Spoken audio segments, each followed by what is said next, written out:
Bienvenue de retour. Dans un plan d'architecture autre que les tags, nous avons des keynotes. Les keynotes de Revit sont très programmés en fonction des catégories et des classes. C'est ce que vous retrouvez dans les catégories de keynote, par exemple ici. Donc ces keynotes-là, il faut les programmer d'avance avec des informations préalables. Donc, je vais faire un cours sur ça qui peut prendre un peu plus de temps par contre parce qu'il faut expliquer exactement comment créer cette programmation.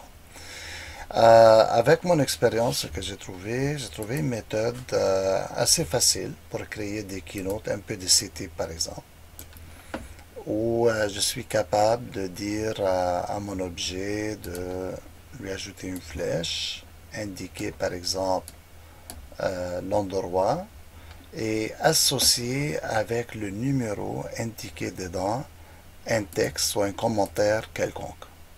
Donc je peux lui dire par exemple ici le commentaire que c'est telle ou telle chose. Je peux écrire le commentaire. Donc je vais vous montrer comment faire ça et nous allons voir l'utilité tout de suite. Donc pour créer ça, on va créer un nouveau famille et ça va être une famille d'annotations. Et ça va être une annotation générale. Donc, on va regarder tout ce qu'on a comme... je vais mettre ça en liste détail pour qu'on puisse lire. Donc, ici, j'ai... Mais attention, ici, on est dans le métrique, n'est-ce pas? Donc, je n'ai pas toutes les options que je peux avoir. Donc, je vais aller dans English Imperial, dans annotation. Donc, ici, j'ai Callout, Head. J'ai Data Device Tag, DUR Tag, Electric Device, Electrical Equipment Tags, tout ça c'est des tags. Elevation Mark Body, Elevation Mark Pointer, ça on les a fait. Le Fire Alarm Device Tag, Generic Annotation et Generic Tag. Donc il y a une différence entre les deux ici. Le Generic Annotation c'est une annotation libre. Vous pouvez le faire comme vous voulez. Tandis que Generic Tag, il faut qu'il soit associé avec un objet ou une catégorie quelconque. Ce qui fait que lui, il n'est pas associé avec rien. Lui, il doit être associé à quelque chose. Donc, nous, c'est exactement ce qu'on a besoin. On a besoin de Generic Annotation. Donc, on le prend. Voilà. On s'approche ici. Et on va commencer par placer un label. Donc, je vais aller placer mon label ici dans le centre. Là, il me dit, bon, tu veux mettre un label, quel type de label? Parce que lui, il n'en a pas. Donc, je vais lui dire, je vais créer une nouvelle catégorie. Lui, il connaît pour les tags. Si vous faites une tag de fenêtre, par exemple, il a déjà des labels pré-créés dans les gabarits de tag de fenêtre pour, par exemple, les types marques ou pour certaines informations spécifiques reliées à la fenêtre. Tandis que maintenant, c'est complètement général, donc il ne sait pas qu'est-ce qu'on veut. Donc, on va lui dire, je vais créer un nouveau. Ok, très bien. C'est quoi le nouveau qu'on veut créer? Donc, je vais l'appeler, par exemple, Keynote. Ok? On va l'appeler Keynote, comme ça. Keynote libre. Maintenant, un Keynote, ce n'est pas une longueur, c'est un texte. Donc, tout simplement, je dis, c'est un texte. Puis là, dans le groupe paramètres under, ici, je peux lui dire, est-ce que je suis capable de lui dire que c'est un multiline text? Normalement, on avait cette option dans la version 2022. Donc, je regarde. Dans les M, normalement, c'est multiline. Il n'est pas ici. Donc, je regarde. Ben, c'est pas grave. On va prendre juste texte. Donc, ici, texte. Title text. Non, je vais prendre juste du texte. Comme ça. Et je ne vais pas oublier que je ne veux pas que ce soit un type, je veux que ce soit instance. Pourquoi? Mais c'est parce que chaque keynote que je vais mettre, je vais pouvoir écrire directement des informations spécifiques à lui et non pas pour le type en général. Donc je vais prendre ça, ça c'est bon. Maintenant que je l'ai créé, vous voyez, je vais l'envoyer ici. Mon keynote en général, par défaut, il va être 1. Ok, donc ça c'est mon keynote. Je vais le prendre et je vais changer le texte. Donc ici j'ai 33 douzièmes. Je vais dupliquer et je vais faire un nouveau qui est 1.5 mm. Je vais écrire ici 1.5 mm. Peu importe comment il les convertir, ça me dérange moins. Je vais le mettre bold encore. Puis je vais le laisser opaque. Très important. On va lui dire OK. Donc ça c'est les chiffres. Maintenant je vais dessiner le dessin qui va aller avec. Donc ça va être un cercle. On va aller du centre.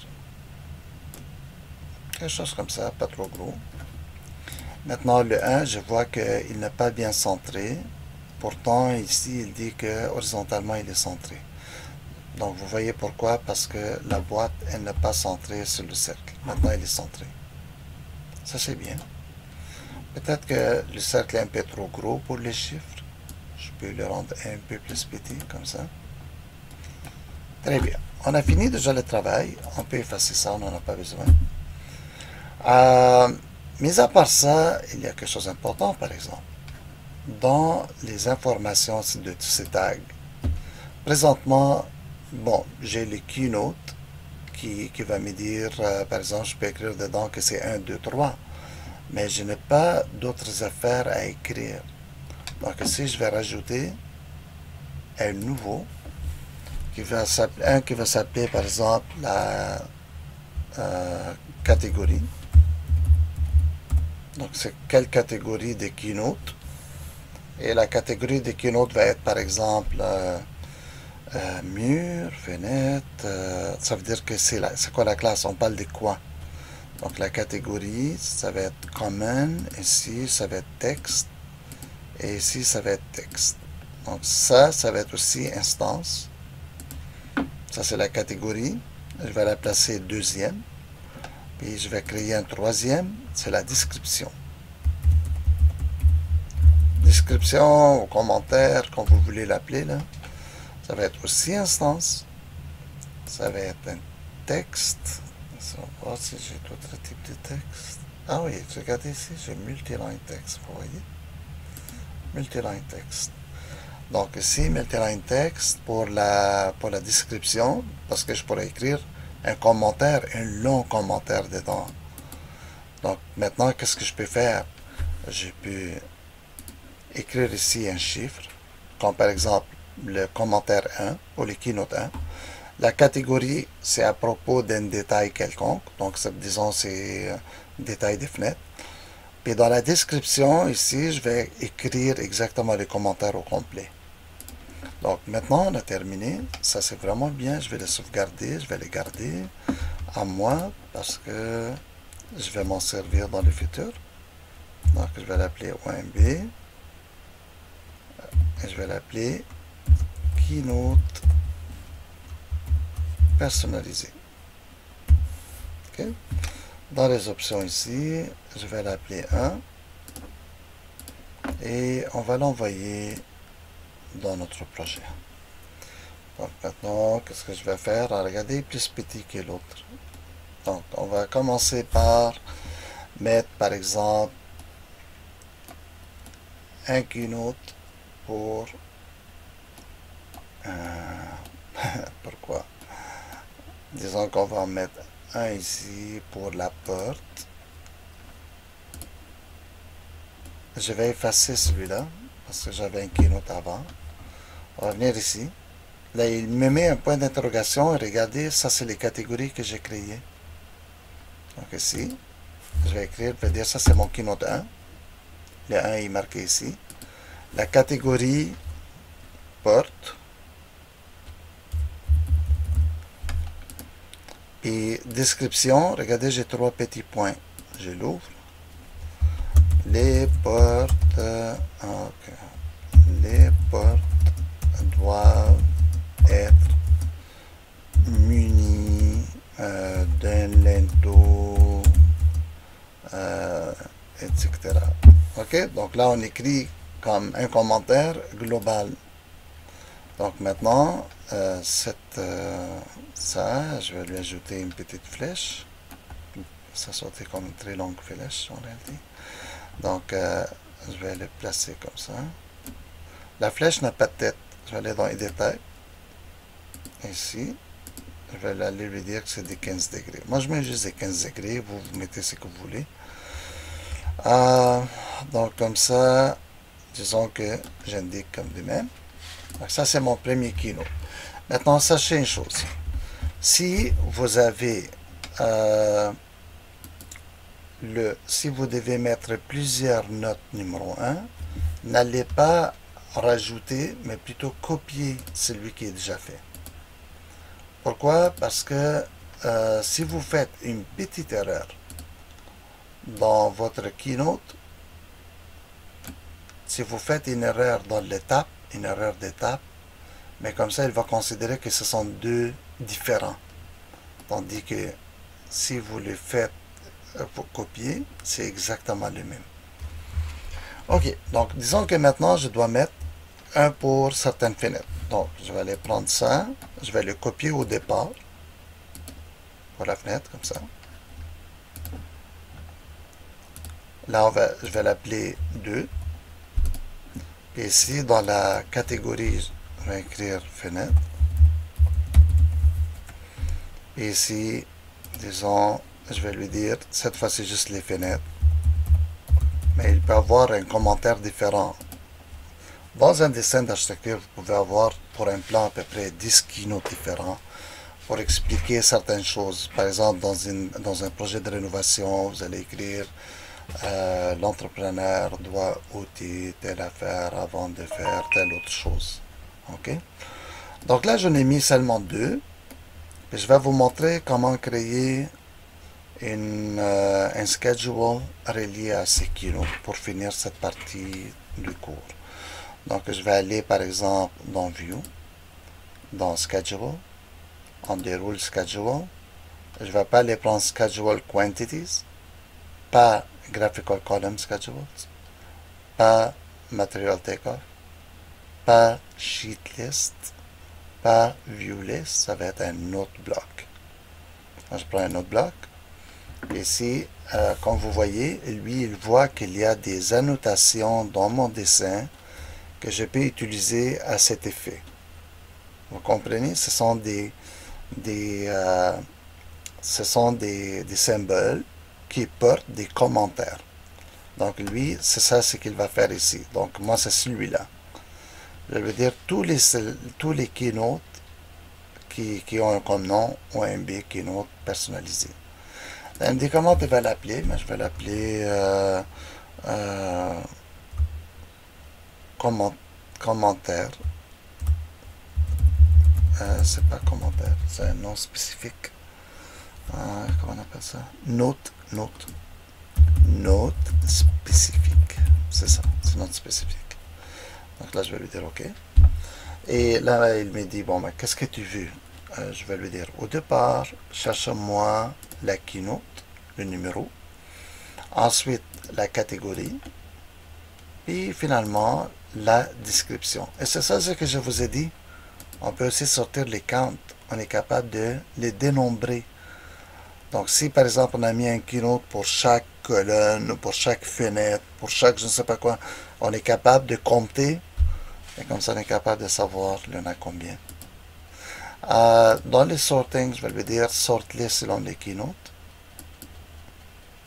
Et ne le fais pas itemize every instance. Si jamais vous rajoutez le count, comme ça, mais ce qu'il faut penser, c'est que vous devez dire à count de compter. Si vous ne dites pas de compter, il ne va pas savoir compter. Voilà, donc je vais dire OK. Donc je vais aller voir ici. Il me dit, il y a le commentaire 1, c'est à propos des portes. Et comme commentaire, ça dit, les portes doivent être munies de nanana. Et les count, il y en a 2 de ceux-là. Les keynote numéro 2, c'est à propos des fenêtres. Ça dit ça, puis il y en a une seule. Et c'est vrai. Donc maintenant, je peux avoir ça et les glisser sur ma feuille du plan. Je peux vous montrer comment le faire d'ailleurs. Pour finir avec ce cours. Donc on va aller ici sur notre feuille. Donc ça, c'est une différente feuille. Donc je vais dupliquer ma feuille. Donc on va aller dans Duplicate Sheet, Empty Sheet. Dedans, je vais aller mettre ma feuille. Donc on glisse notre plan. Regardez le plan comme il a été bien travaillé. Les élévations sont bien placées et tout, mais les plans, ils se placent tout de suite correctement. Normalement, on place les notes en haut, à droite, dépendamment. Les notes générales, on peut les placer ici, puis les notes spécifiques ici. Dépendamment, il y a combien de notes. Donc, je vais laisser. Là, maintenant, je vais aller dans Schedule. On va aller prendre les notes spécifiques que j'ai faites. On va glisser, puis les mettre ici. Donc, comme ça, je vais avoir les keynotes 1, 2, 3, 4 et moi ici sont placés. Donc, ils vont nous ramener directement des chiffres à ici pour lire qu'est-ce qui se passe. Dans AutoCAD, autrefois, on les écrivait. On écrivait toutes les notes au fur et à mesure. Tandis que ça, c'est une méthode un peu plus intelligente. Surtout le fait que ça peut nous compter combien de fois ça a été placé. Je trouve ça vraiment intéressant. Alors voilà, ça conclut notre cours d'aujourd'hui. On se revoit bientôt avec un nouveau cours. On a encore de la matière à couvrir sur, par exemple, les cartouches, comment personnaliser son cartouche, et aussi comment personnaliser l'apparence de son dessin, c'est-à-dire créer des épaisseurs de lignes spécifiques à notre utilisation. Allez, à bientôt. On se voit très prochainement.